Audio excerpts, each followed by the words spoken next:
ಬರೀ ಮುಖ್ಯಮಂತ್ರಿಗಳು ಮಾತಾಡ್ತಾ ಇದ್ದಾರೆ, ನಾವು ನೋಡ್ತಾ ಇದ್ದೀವಿ. ರಾಷ್ಟ್ರದ ಪ್ರಧಾನಮಂತ್ರಿಗಳಾದಂಥ ಸನ್ಮಾನ್ಯ ಶ್ರೀ ನರೇಂದ್ರ ಮೋದಿಯವರ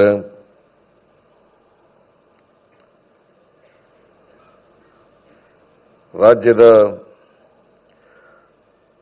ರಾಜ್ಯಪಾಲರಾದಂಥ ಸನ್ಮಾನ್ಯ ತಾವರ್ ಚಂದ್ ಗೆಹ್ಲೋಟ್ ಅವರ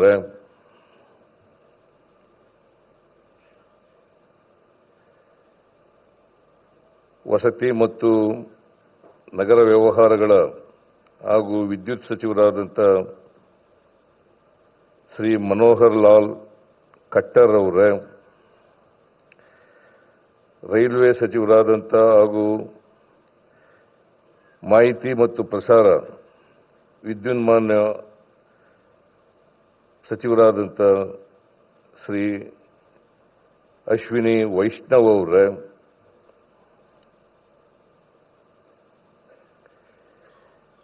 ರಾಜ್ಯದ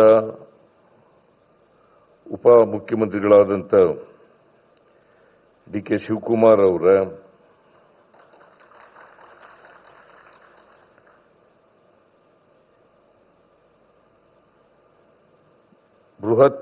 ಬೃಹತ್ ಕೈಗಾರಿಕೆ ಮತ್ತು ಉಕ್ಕು ಸಚಿವರಾದಂಥ ಮಾನ್ಯ ಎಚ್ ಡಿ ಕುಮಾರಸ್ವಾಮಿ ಅವರ,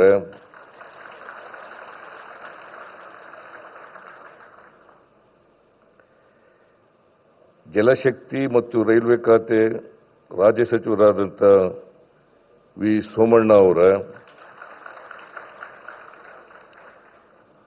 ಸೂಕ್ಷ್ಮ ಸಣ್ಣ ಮತ್ತು ಮಧ್ಯಮ ಉದ್ಯಮಗಳು ಹಾಗೂ ಪ್ರಾಥಮಿಕ ಮತ್ತು ಉದ್ಯೋಗ ಖಾತೆ ರಾಜ್ಯ ಸಚಿವರಾದಂಥ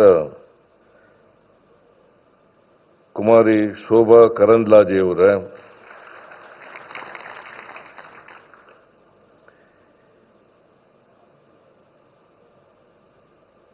ಸಚಿವರಾದಂಥ ಬೈರತಿ ಸುರೇಶ್ ಅವರ, ವಿರೋಧ ಪಕ್ಷದ ನಾಯಕರಾದಂಥ ಆರ್ ಅಶೋಕ್ ಅವರ,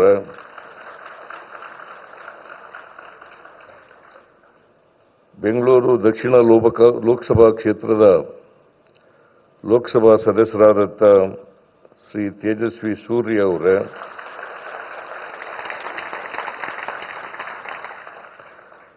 ಬೆಂಗಳೂರು ಗ್ರಾಮಾಂತರ ಲೋಕಸಭಾ ಕ್ಷೇತ್ರದ ಲೋಕಸಭಾ ಸದಸ್ಯರಾದಂಥ ಡಾಕ್ಟರ್ ಸಿ ಎನ್ ಮಂಜುನಾಥ್ ಅವರ,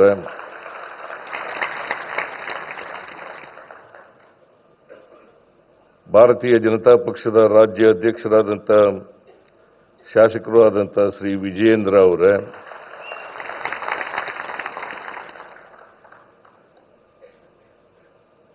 ಈ ಸಮಾರಂಭದಲ್ಲಿ ಭಾಗವಹಿಸಿರ್ತಕ್ಕಂಥ ಆತ್ಮೀಯ ಮಹಿಳೆಯರೇ ಮತ್ತು ಮಹನೀಯರೇ,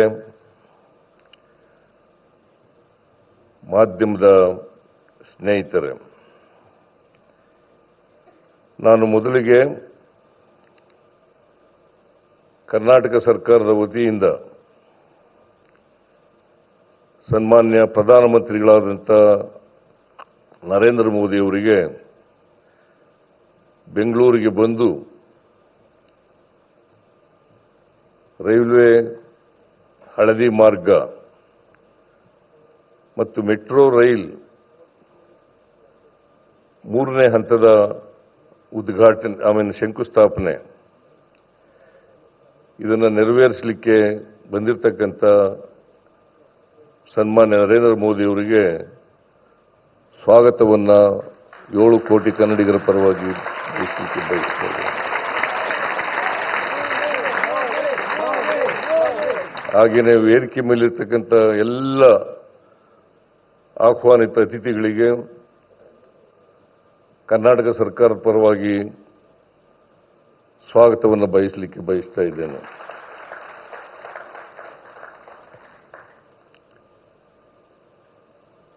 ರಾಷ್ಟ್ರದ ಪ್ರಧಾನಿಗಳಾದಂಥ ನರೇಂದ್ರ ಮೋದಿಯವರು ಇವತ್ತು ಬೆಂಗಳೂರು ನಗರದಲ್ಲಿ 3 ಕಾರ್ಯಕ್ರಮಗಳನ್ನು ಹಮ್ಮಿಕೊಂಡು ಬಂದಿದ್ದಾರೆ. ಒಂದು ಹಳದಿ ಮಾರ್ಗದ ಉದ್ಘಾಟನೆ, ಮೆಟ್ರೋ ಹಳದಿ ಮಾರ್ಗದ ಉದ್ಘಾಟನೆ. ಎರಡನೇದು ಮೆಟ್ರೋ ರೈಲು 3ನೇ ಹಂತದ ಶಂಕುಸ್ಥಾಪನೆ. 4ನೇದು ಒಂದೇ ಭಾರತ ಎಕ್ಸ್ಪ್ರೆಸ್ ರೈಲುಗಳಿಗೆ 3 ರೈಲುಗಳಿಗೆ ಚಾಲನೆಯನ್ನು ಕೊಡ್ತಕ್ಕಂಥ ಕಾರ್ಯಕ್ರಮ.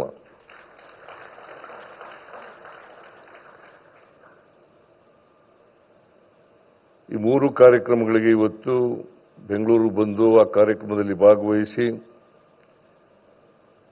ಅವುಗಳನ್ನು ಉದ್ಘಾಟನೆ, ಚಾಲನೆ ಮತ್ತು ಶಂಕುಸ್ಥಾಪನೆಯನ್ನು ನೆರವೇರಿಸಿದ್ದಾರೆ. ನಿಮಗೆಲ್ಲ ಗೊತ್ತಿದೆ, ಬೆಂಗಳೂರು ಮೆಟ್ರೋ ಪ್ರಾರಂಭ ಆದದ್ದು 2005. ಮನಮೋಹನ್ ಸಿಂಗ್ ರವರು ಪ್ರಧಾನಮಂತ್ರಿಯಾಗಿದ್ದಾಗ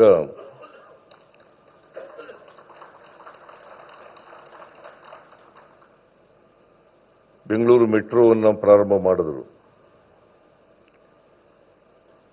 ಇದು ಕೇಂದ್ರ ಸರ್ಕಾರ ಮತ್ತು ರಾಜ್ಯ ಸರ್ಕಾರಗಳ ಸಹಯೋಗದೊಡನೆ ನಡೀತಾ ಇರತಕ್ಕಂಥ ಯೋಜನೆ.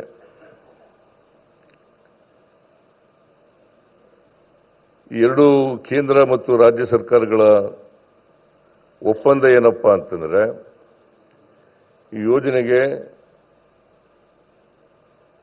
ಕೇಂದ್ರ ಸರ್ಕಾರ 50%, ರಾಜ್ಯ ಸರ್ಕಾರ 50%,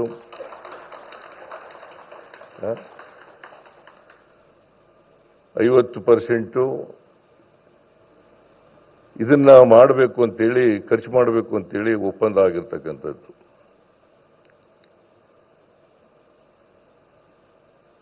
ಆದರೆ ನಿಮಗೆ ತಿಳಿಸಬೇಕು ಅಂತಂದ್ರೆ,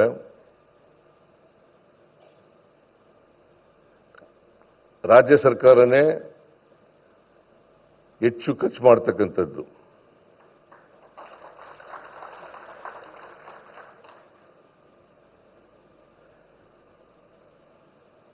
ಕೇಂದ್ರ ಸರ್ಕಾರ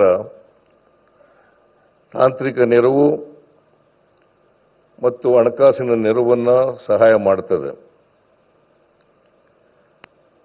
ಹಾಗಾಗಿ ಇದು ಕೇಂದ್ರ ಮತ್ತು ರಾಜ್ಯ ಸರ್ಕಾರಗಳ ಜಂಟಿ ಕಾರ್ಯಕ್ರಮ ಅಂತಕ್ಕಂಥದ್ದು ಬಹಳ ಮುಖ್ಯ ಅಂತಕ್ಕಂಥ ಮಾತುಗಳನ್ನು ಹೇಳಲಿಕ್ಕೆ ಬಯಸ್ತಾ ಇದ್ದೇನೆ.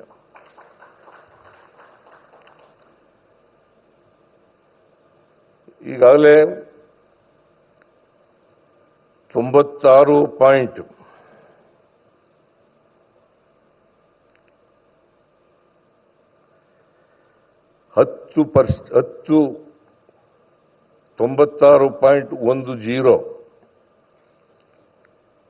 ಇಷ್ಟು ಉದ್ದದ ರೈಲ್ವೆ, ಮೆಟ್ರೋ ರೈಲ್ವೆ ಕೆಲಸ ಮುಗಿದಿದೆ.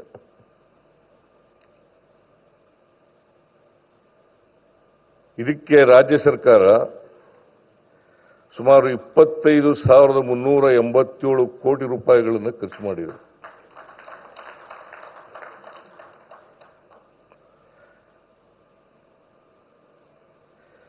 ಕೇಂದ್ರ ಸರ್ಕಾರ ಖರ್ಚು ಮಾಡಿರ್ತಕ್ಕಂಥದ್ದು 7,468.86 ಕೋಟಿ ರೂಪಾಯಿಗಳನ್ನು ಮಾತ್ರ.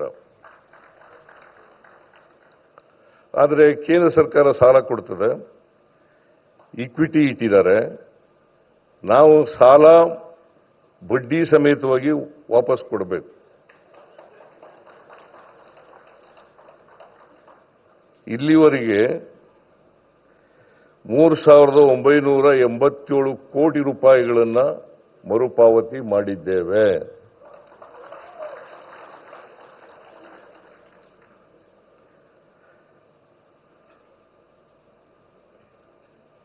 ಈ ಹಳದಿ ಮಾರ್ಗ ಇವತ್ತು ಉದ್ಘಾಟನೆ ಆಗಿದೆ. ಸುಮಾರು ಇದರ ಉದ್ದ 19.15 ಕಿಲೋಮೀಟರ್ 19.15 ಕಿಲೋಮೀಟರ್. ಇದಕ್ಕೆ ತಗಲಿರ್ತಕ್ಕಂಥ ಖರ್ಚು 7,160 ಕೋಟಿ ರೂಪಾಯಿಗಳು. 7,160 ಕೋಟಿ ರೂಪಾಯಿಗಳು.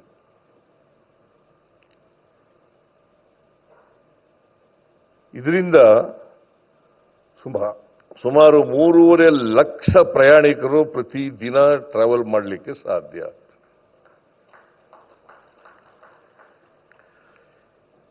ಇಲ್ಲಿವರೆಗೆ ಮೆಟ್ರೋ ಟ್ರೈನ್ನಲ್ಲಿ ಸುಮಾರು 9 ಲಕ್ಷ ಪ್ರಯಾಣಿಕರು ಪ್ರತಿದಿನ ಪ್ರಯಾಣ ಮಾಡ್ತಾ ಇದ್ದಾರೆ. 9 ಲಕ್ಷ.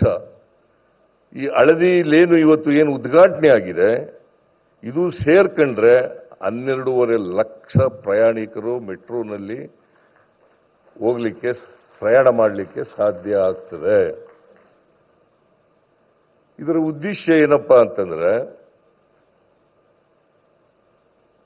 ಬೆಂಗಳೂರು ನಗರ ಬಹಳ ವೇಗವಾಗಿ ಬೆಳೀತಾ ಇರತಕ್ಕಂಥ ನಗರಗಳಲ್ಲಿ ಒಂದು. ಈ ನಗರದಲ್ಲಿ ಟ್ರಾಫಿಕ್ ಬಹಳ ಜಾಸ್ತಿ ಇದೆ. ಈ ಟ್ರಾಫಿಕ್ ಅನ್ನ ಕಡಿಮೆ ಮಾಡಲಿಕ್ಕೋಸ್ಕರವಾಗಿ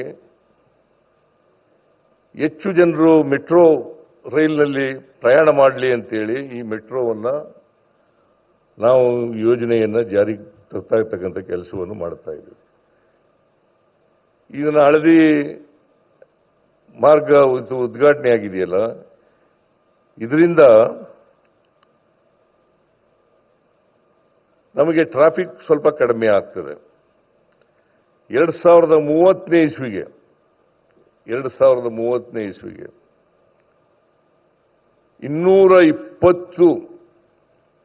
ಕಿಲೋಮೀಟರ್ ಉದ್ದದ ಮೆಟ್ರೋವನ್ನ ಮಾಡಬೇಕು ಅಂತಕ್ಕಂಥದ್ದು ನಮ್ಮ ಕೇಂದ್ರ ಸರ್ಕಾರದ ಉದ್ದೇಶ.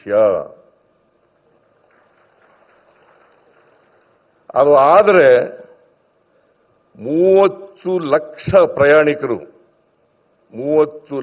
ಪ್ರಯಾಣಿಕರು ಪ್ರತಿದಿನ ಮೆಟ್ರೋ ರೈಲಿನಲ್ಲಿ ಪ್ರಯಾಣ ಮಾಡಲಿಕ್ಕೆ ಸಾಧ್ಯ ಆಗ್ತದೆ. ಈಗಾಗಲೇ ನಾವು 1, 2, 2A, 2B ಇವುಗಳನ್ನು ಮುಗಿಸ್ತಾ ಬಂದಿದ್ದೀವಿ.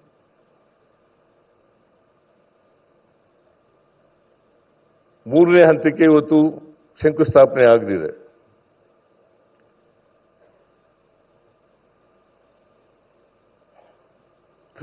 A ಯೋಜನೆಗೆ ಕೂಡ DPR ರೆಡಿಯಾಗಿದೆ. ಕೇಂದ್ರ ಸರ್ಕಾರಕ್ಕೆ ಕಳಿಸಿಕೊಟ್ಟಿದ್ದೀವಿ ನಾವು. ಅದಕ್ಕೆ ಅನುಮೋದನೆಯನ್ನು ಕೊಟ್ಟರೆ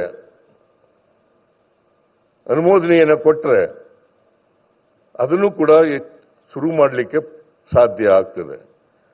ಆಮೇಲೆ ಮೆಟ್ರೋ 4ರಲ್ಲಿ 53 ಕಿಲೋಮೀಟರ್ ಉದ್ದ ಇರ್ತಕ್ಕಂಥದ್ದು, 53 ಕಿಲೋಮೀಟರ್ ಉದ್ದ ಇರ್ತಕ್ಕಂಥದ್ದು. ಅದು ಆದರೆ 1, 2, 2A, 2B ಮತ್ತು 3 ಹಂತ 3ನೇ A ಆದರೆ 4ನೇದು ಕೂಡ ಆಗತ್ತೆ ಅಂತಕ್ಕಂಥ ಇದನ್ನ 2030 ಒಳಗಡೆ ಮುಗಿಸಿ 2030 ಒಳಗಡೆ ಮುಗಿಸಿ ನಾವು 30 ಲಕ್ಷ ಪ್ರಯಾಣಿಕರಿಗೆ ಮೆಟ್ರೋ ಟ್ರೈಲ್ನ ಉಪಯೋಗವನ್ನು ಮಾಡಿಕೊಡ್ತಕ್ಕಂಥ ಕೆಲಸವನ್ನು ಮಾಡ್ತೇವೆ. ಇದರಿಂದ ಬೇಕಾದಷ್ಟು ಟ್ರಾಫಿಕ್ ಪ್ರೆಷರ್ ಇದೆಯಲ್ಲ, ಆ ಒತ್ತಡ ಇದೆಯಲ್ಲ, ಆ ಒತ್ತಡ ಕಡಿಮೆ ಆಗಲಿಕ್ಕೆ ಸಾಧ್ಯ ಆಗ್ತದೆ. ಇದನ್ನು ಕರ್ನಾಟಕ ಸರ್ಕಾರ ಮಾಡ್ತದೆ ಅಂತಕ್ಕಂಥ ವಿಶ್ವಾಸ ನನಗಿದೆ.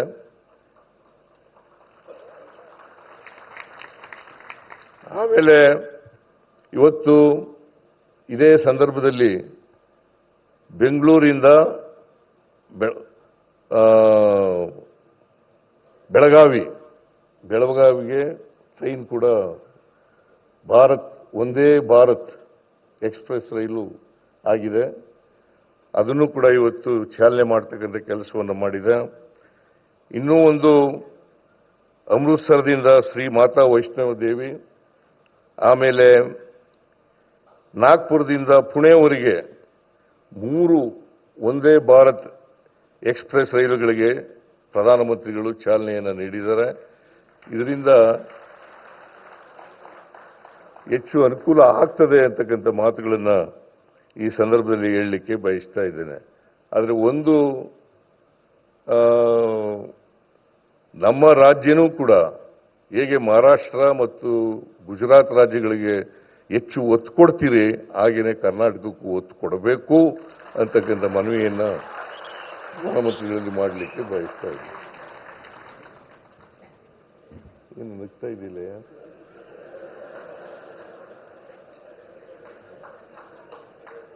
ಅಂತ ಹೇಳಿ ಪ್ರಧಾನಮಂತ್ರಿಗಳು ಹೆಚ್ಚು ಸಹಾಯವನ್ನು ಇದಕ್ಕೆ ಮಾಡಬೇಕು ಅಂತಕ್ಕಂಥ ಮಾತುಗಳನ್ನು ಹೇಳ್ತಾ ಮತ್ತೊಮ್ಮೆ ಪ್ರಧಾನಮಂತ್ರಿಗಳಿಗೆ ಸ್ವಾಗತವನ್ನು ಕೋರಿ ನನ್ನ ಮಾತುಗಳನ್ನು ಮುಗಿಸ್ತೇನೆ. ನಿಮ್ಮೆಲ್ಲರಿಗೂ ನಮಸ್ಕಾರ. ಜೈ ಹಿಂದ್, ಜೈ ಕರ್ನಾಟಕ.